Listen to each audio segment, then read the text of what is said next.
యోహాను సువార్త 16వ అధ్యాయము. మీరు అభ్యంతరపడకుండవలనని ఈ మాటలు మీతో చెప్పుచున్నాను. వారు మిమ్మును సమాజ మందిరములలో నుండి వెలివేయుదురు. మిమ్మును చంపు ప్రతివాడు తాను దేవునికి సేవ చేయుచున్నానని అనుకుని కాలము వచ్చుచున్నది. వారు తండ్రిని నన్నును తెలుసుకునలేదు కనుక ఈలాగు చేయుదురు.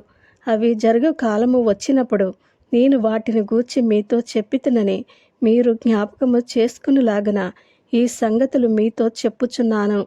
నేను మీతో కూడా ఉంటిని కనుక మొదటనే వీటిని మీతో చెప్పలేదు.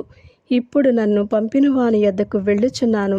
నీవు ఎక్కడికి వెళ్ళుచున్నావని మీలో ఎవడునూ నన్ను అడుగుటలేదు, కానీ నేను ఈ సంగతులు మీతో చెప్పునందున మీ హృదయము దుఃఖముతో నిండియున్నది. అయితే నేను మీతో సత్యము చెప్పుచున్నాను. నేను వెళ్ళిపోవుట వలన మీకు ప్రయోజనకరము. నేను వెళ్ళని ఎడల ఆదరణకర్త మీ యొద్దకు రాడు. నేను వెళ్ళిన ఎడల ఆయనను మీ యొద్దకు పంపుదును. ఆయన వచ్చి పాపమును గూర్చియు నీతిని గూర్చియు తీర్పును గూర్చియు లోకమును ఒప్పుకొనజేయును.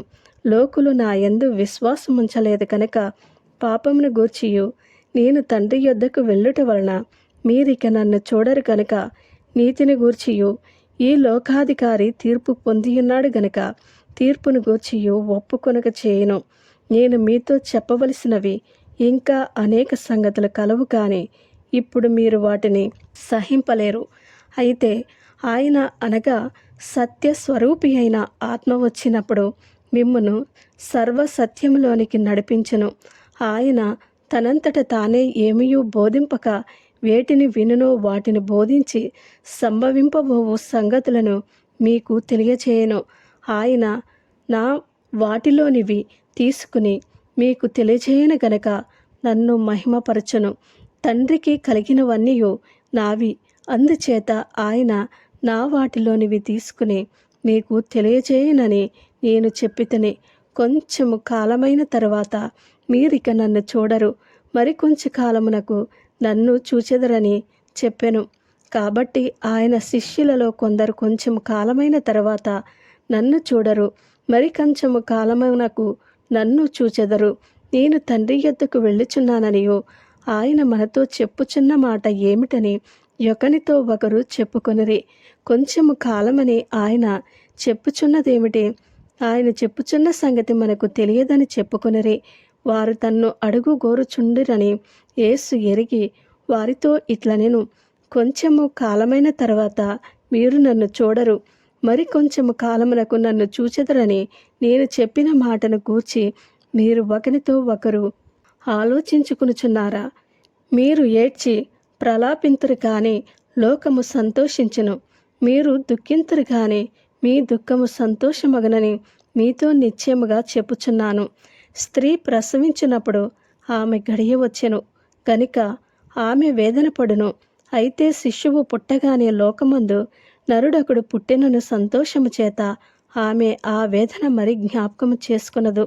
అటువలే మీరును ఇప్పుడు దుఃఖపడుచున్నారు, కానీ మిమ్మును మరలా చూచెదను.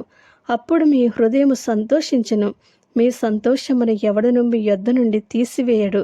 ఆ దినమున మీరు దేని గూర్చియు నన్ను అడుగరు. మీరు తండ్రిని నా పేరట ఏమి అడిగినను ఆయన మీకు అనుగ్రహించినని మీతో నిశ్చయముగా చెప్పుచున్నాను. ఇదివరకు మీరేమియో నా పేరిట అడగలేదు. మీ సంతోషము పరిపూర్ణమగనట్లు అడుగుడి, మీకు దొరుకును. ఈ సంగతులు గూఢార్థముగా మీతో చెప్పితిని. అయితే నేనిక ఎన్నడను గూఢార్థముగా మీతో మాటలాడక తండ్రిని గూర్చి మీకు స్పష్టముగా తెలియచెప్పుగడియ వచ్చుచున్నది. ఆ దినమందు మీరు నా పేరట అడుగుదురు, కానీ మీ విషయమై నేను తండ్రిని వేడుకుందనని మీతో చెప్పుటలేదు. మీరు నన్ను ప్రేమించి నేను దేవుని యొద్ద నుండి బయలుదేరి వచ్చితినని నమ్మితిరి కనుక తండ్రి తానే మిమ్మల్ని ప్రేమించుచున్నాడు. నేను తండ్రి యొద్ద నుండి బయలుదేరి లోకమునకు వచ్చియున్నాను, మరియు లోకమును విడిచి తండ్రి యొద్దకు వెళ్ళుచున్నానని వారితో చెప్పెను. ఆయన శిష్యులు, ఇదిగో ఇప్పుడు నీవు గూఢార్థముగా ఏమీ చెప్పక స్పష్టముగా మాట్లాడుచున్నావు. సమస్తము ఎరిగిన వాడవనియో ఎవడునూ నీకు ప్రశ్న వేయన అగత్యము చేయలేదనియో ఇప్పుడు ఎరుగుదుము. దేవుని యొద్ద నుండి నీవు బయలుదేరి వచ్చితివని దీని వలన నమ్ముచున్నామని చెప్పగా, యేసు వారిని చూచి, మీరిప్పుడు నమ్ముచున్నారా?